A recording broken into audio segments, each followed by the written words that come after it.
ಮನೆ ತಣಿವೋ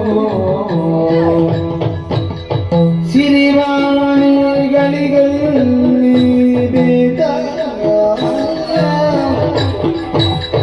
ಮರುದಾತ್ಮಿಕಲ ಭೂಮಿ ಬಿಸಿಲು ಮಳೆಯು ಬೆಳಿವೆ ಸಿರಿವಾಣಿಗಳಿಗಲ್ಲಿ ಬೇಕ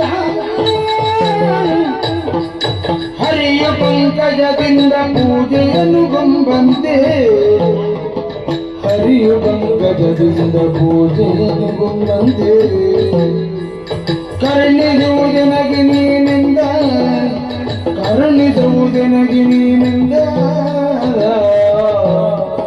ಮರುದಾಗ್ನಿ ಜನ ಭೂಮಿ ಬಿಸಿಲು ಮಳೆಯೊಟ್ಟಲಿವೋ ಪೂಜ್ಯನೇ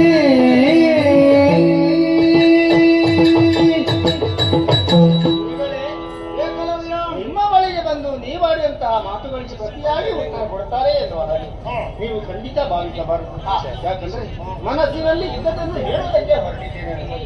ಗುರುಗಳೇ, ಏನು ಗೊತ್ತೇ, ಪಂಚಭೂತಗಳು ಅಗ್ನಿ, ವಾಯು, ಜಲ, ಹೀಗೆ ಕೆಲವು ಇವುಗಳಿಗೆಲ್ಲ ಹೀನ ಜಾತಿ, ದೊಡ್ಡ ಜಾತಿ, ಆ ಜಾತಿ, ಹೀನ ಕುಲ ಎನ್ನುವ ಹಾಗೆ ಭೇದ ಉಂಟೆ ಹೇಳಿ. ನೀರಿಗೆ ಇಲ್ಲ, ವಾಯುವಿಗೆ ಇಲ್ಲ, ಜಲಕ್ಕೆ ಇಲ್ಲ, ಹಾಗೆ ಪಂಚಭೂತಗಳಿಗೂ ಅವ ಇವ ಎನ್ನುವ ಹಾಗೆ ಭೇದ ಅವು ತೋರಿಸಿದವರಿಗೆ. ಬಿಸಿಲು ನಿಮಗೆ ಬೇರೆ ನಮಗೆ ಬೇರೆ ಎನ್ನುವ ಹಾಗೆ ಇದೆ. ಹಾಗಿಲ್ಲ. ಹಾಗಿರುವಾಗ ಆ ಜಾತಿ ಭೇದ ನಮ್ಮಲ್ಲಿ ಯಾಕೆ? ನಿಮ್ಮನ್ನು ಪೂಜೆ ಮಾಡ್ತೇನೆ ಸರಿಯನ್ನು ಯಾವ